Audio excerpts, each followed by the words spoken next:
सीसो वाले झूले पे बैठे हैं, मजा भी खूब आया होगा। हवा में गए तो लगा दुनिया के राजा हम, लेकिन ठीक अगले सेकंड जमीन पे नीचे धड़म। बस कुछ ऐसा ही हाल है बॉलीवुड के भाईजान सलमान खान का।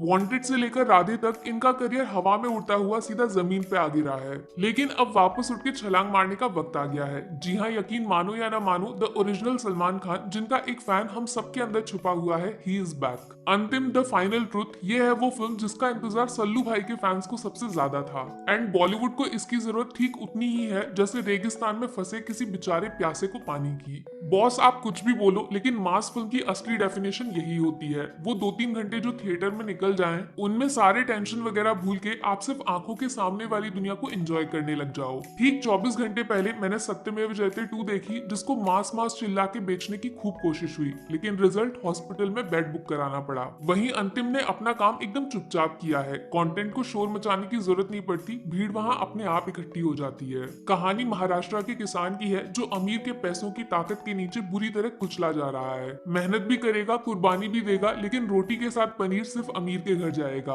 बस तो इस नाइंसाफी के खिलाफ खड़ा हो जाता है एक मसीहा, जो गरीबों की आवाज बनकर पूरे महाराष्ट्र के सिस्टम को बहरा करने की तैयारी करने लगता है। डॉन नाम तो सुना होगा, बस उसी स्टाइल में एक के बाद एक राहुल भैया अपने दुश्मनों की छुट्टी करके शहर का सबसे ताकतवर इंसान बनने का सफर शुरू कर देते हैं। बट गुंडा चाहे कितना भी बड़ा हो, हर गुंडे का एक बाप होता है। कौन? पुलिस। तो बस यहाँ राहुल के लिए यमराज बन के प्रकट होते हैं सरदार जी। पाजी का दिमाग चलता है चाचा चौधरी से भी तेज, और हाथ पैर चलाने में तो ये द ग्रेट खली को भी एबीसीडी पढ़ा सकते हैं। फिर क्या, जंग तो होके रहेगी, वो भी ऐसी जिसमें पूरे महाराष्ट्र की किस्मत का फैसला लिखा जाएगा। ये शहर अमीरों का है या फिर गुंडों का, या फिर पूरे गेम प्लान का मास्टरमाइंड कोई तीसरा खिलाड़ी है। देखो बॉस, अंतिम एक चालाक फिल्म है, ये आपके दिमाग से खेलना जानती है। जो ऑडियंस को चाहिए वो हर एक चीज फिल्म में एकदम सही जगह पे बिल्कुल सही टाइम पे बाहर निकल आती है। कहानी जबरदस्त है, जिसका पूरा क्रेडिट इसकी ओरिजिनल मराठी फिल्म मुल्शी पैटर्न को जाएगा। गैंगस्टर ड्रामा हमने कई सारे देखे हैं, लेकिन किसान के मुद्दे को सेंटर पे डालते हुए एक पावरफुल कहानी तैयार करना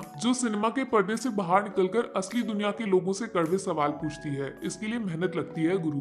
एक्स फैक्टर है फिल्म में छोड़ा गया एक मजेदार कंफ्यूजन, कौन सही है और कौन गलत। आप किसको हीरो की जगह देखते हो और किसको विलन की जगह, ये सवाल सुनने में जितना आसान लगता है, इसका जवाब ढूंढना उतना ही मुश्किल है। मुझे पर्सनली डर लग रहा था आयुष शर्मा के लिए। एक्चुअली इनकी पहली फिल्म कुछ खास नहीं थी, और अब सीधा इतनी बड़ी फिल्म में लीड कैरेक्टर, बट लड़का खेल गया गुरु। एक्चुअली आयुष का कैरेक्टर लिखा गया है इतने इंटरेस्टिंग तरीके से कि एक्टिंग वगैरह पे ध्यान ज्यादा जाता ही नहीं है। बीच बीच में कई जगह पे इनकी परफॉर्मेंस ढीली हो जाती है, लेकिन कहानी में आगे क्या होगा वो जानने के चक्कर में बाकी सारी चीजें इग्नोर हो जाती हैं। और बड़ी चालाकी से आयुष के अराउंड कुछ सुपर टैलेंटेड मराठी एक्टर्स को फिल्म में कास्ट किया गया है, जो फिल्म की इंटेंसिटी एंड इमोशंस को मेंटेन करके रखते हैं। ऊपर से फिल्म का म्यूजिक इतना जबरदस्त है जो फिल्म का लेवल नीचे गिरने से पहले बार बार उसको ऊपर उठा देता है। एक्शन सीन्स के बैकग्राउंड में अलग ही लेवल की एनर्जी फील होती है। कुछ भी फालतू बिना जरूरत के आइटम सॉन्ग्स नहीं घुसाए गए हैं। जो गाने हैं भी वो सिचुएशंस में एकदम फिट बैठते हैं। बिल्कुल नाप तोल के पार्टी, रोमांस एंड इमोशंस का डोज तैयार किया गया है। और अब बात उनकी जो पूरी फिल्म को अपने कंधों पे उठा के शुरुआत से एंड तक सही सलामत पहुंचा देते हैं, सलमान खान। काफी टाइम बाद एक मस्त कैरेक्टर प्ले किया है इन्होंने, जिसकी ना तो फिजिक्स से कोई दुश्मनी है और ना ही ओवर एक्टिंग की बीमारी।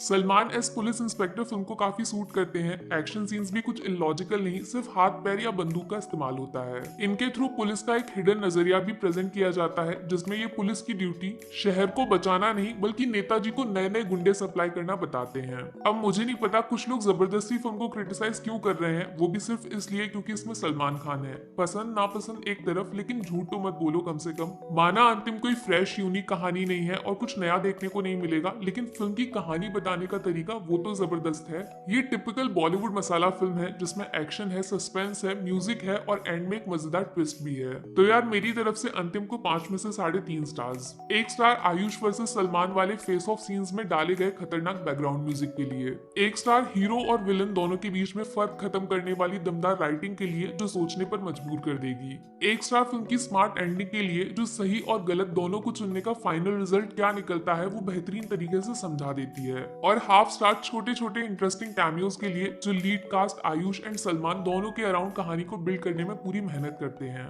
बात करूं नेगेटिव्स की तो 1 स्टार कटेगा थोड़े से खिंचे हुए सेकंड हाफ के लिए, जिसमें फिल्म की रफ्तार धीमी हो जाती है और आप बस एंडिंग का बेसब्री से इंतजार करने लगते हो। और हाफ स्टार कटेगा कई सीन्स में आयुष की एक्टिंग जो थोड़ी सी ओवर एक्टिंग में बदल जाती है, वो ओरिजिनल फिल्म मुंशी पैटर्न के मुकाबले अंतिम को काफी वीक बना देती है। अभी देखो बॉस, फैसला आपका है।